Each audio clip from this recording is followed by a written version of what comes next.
It began with a routine stop. That's what the report said. But for Donnell Price, a 29-year-old father of two, it was a moment everything changed. He was driving home after a long shift at the hospital. He had just picked up milk for his kids. He was tired, not reckless. Careful, not suspicious. But when he saw the flashing lights in his rearview mirror, a familiar anxiety returned. He knew the drill. Hands on the wheel. No sudden moves. Say yes, sir. Say no, sir. But something was different this time. Step out of the vehicle. No reason was given. The officers surrounded him, voices rising. Accusations of a stolen vehicle, his own car, fully registered, plates clean. Donnell kept calm. He reached for his wallet. That's when it happened. One officer shouted. Another lunged. In seconds, Donnell was on the ground, handcuffed, confused, bleeding. Across the street, a woman began recording. Her footage told a different story than the police report. And that's where the city erupted. By morning, the video had gone viral. Comment sections exploded. Some called it police brutality. Others defended the officers. The community was split. But Donnell wasn't a hashtag.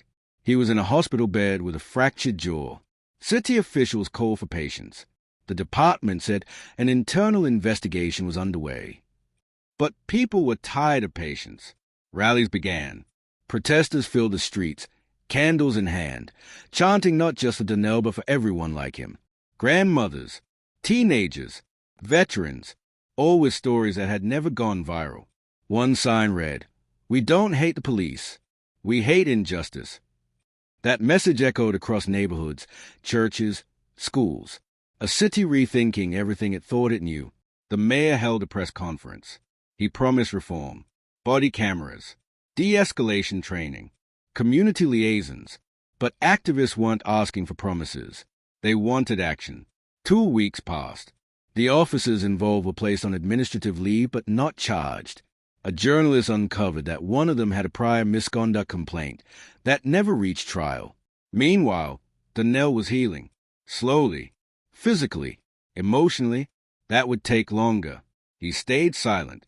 Until the 3rd week. That's when he appeared on national TV. Calm. Clear.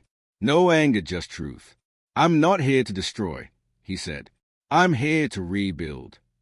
His words hit different. Not just for the black community, but for those who had never really listened before. Suddenly, conversations shifted. Church groups met with police. Schools held forums. Local stations aired stories of everyday black Americans, sharing not just pain, but hope. In one powerful town hall, an officer knelt not in submission, but solidarity. A mother spoke. "We want our sons to live, to thrive, to not fear those who are sworn to protect them." And slowly, something changed. A new city policy mandated public transparency of police misconduct. A citizens' oversight board was formed. Training protocols were rewritten with real community input. Donnell didn't ask for fame, but his story became a spark. Not the first spark, not the last, but one that mattered. The road ahead was long. Still is. But in that city, something shifted. Not just in the system, but in the hearts of the people. Because this wasn't just about policing. It was about trust, about listening, about change. And maybe, just maybe, the next child watching from their window won't grow up afraid of sirens. Subscribe to Voices Unheard for more untold stories that deserve to be seen, heard, and remembered.